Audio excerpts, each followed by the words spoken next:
Look, the political landscape is changing by the day. And it's not so much even left versus right anymore, but it's more normal versus elites. And if you're angry with the State of the Union, you're in good company. You're actually the norm. Nothing makes that more apparent than the song that rocketed to the top of the charts overnight, Rich Men North of Richmond. This is a song about an ordinary guy, middle of the road politically, who just basically said what we're all thinking. And he said it from the heart, talking about an elite uniparty that's running our country while everyone else suffers. I've listened to this 100 times by now, and it resonates with me more and more every time. Rich Men North of Richmond got me wondering why I'm not more mad, actually. Mad that I pay taxes on a home that I already own, paid for by a paycheck I already paid taxes on, that I fix with materials that I buy and pay more taxes on when I purchase them, taxes that essentially have me working from January to June for free. You know, I was driving into work, listening to that song, thinking, look, I pay 50% of my income to government at various levels, and yet the bridge by my house has been closed for a year with not so much as a spray paint line on the ground or a start date. Yet, when I hit a pothole and get a flat tire on roads that I'm taxed to drive on, I have to wait on hold for hours sometimes to get a human only to tell me, sorry, we're not going to pay for your tire. I have no recourse. My dollars were 17 cents less than it was 2 years ago, but you don't reduce my taxes any. The government just burdens me. It's our problem to figure out where we're going to make up that other 17 cents.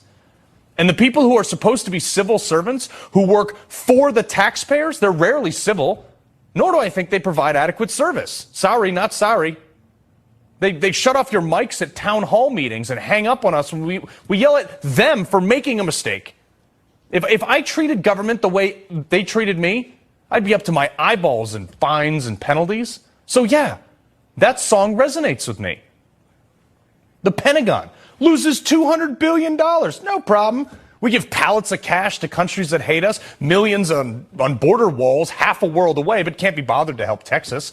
Not to mention, I'm angry that the average household is paying $700 more a month while we print trillions so they can go on their stupid government spending sprees. The rich men north of Richmond who want to take my gas stove to save the environment, they spent $930 million last year printing documents that were never read and they were just thrown away. But the government does this all the time. No one is ever held accountable. That's what this song is about.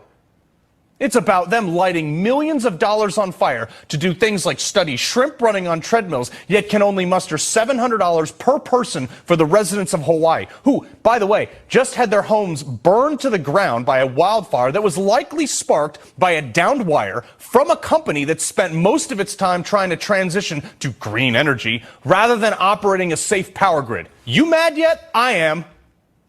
This is our hard-earned money, confiscated tax money. And the same president whose son didn't pay a dime on $20 million of income just hired 87,000 new IRS agents, one of whom just shot a fellow agent by accident, by the way. They will string you and me up if we pay someone over $600 on Venmo. Please, Chuck Schumer, tell me more about why I should feel like you care. The same government that is telling me that I'm a domestic terrorist for being angry because I don't want my kids seeing drag shows in second grade, they just gave $80 billion of night vision, fully automatic weapons, helicopters, Humvees, you name it, to the Taliban. But those same fools don't want us to have an AR-15? Maybe that's why this song is trending. You ever think about that? Because they're letting thieves, drug dealers, and even murderers out on the street in Manhattan, but refuse to let me get a lawfully obtained gun permit so I can protect myself from those people. They will leak the names and addresses of the lawful gun owners in California, spy on Catholic churches, and lock up a grandmother who was waved into the Capitol building on January 6th without a trial for months. But yet Jeffrey, did he really kill himself, Epstein, was locked up for trafficking minors to apparently no one. Where's the list? Makes a ton of sense that this song is so popular, right?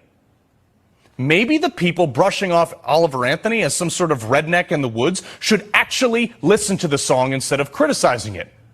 Hell, maybe you rich men north of Richmond should listen to all of us instead of always explaining why you think we're wrong. Come on down from your ivory tower, drive a truck, run a chainsaw, work in a mine, probably change your tune. Because us law-abiding Americans who foot the bill for all this BS, we're tired of it. We're tired of being the first ones taxed and the last ones considered.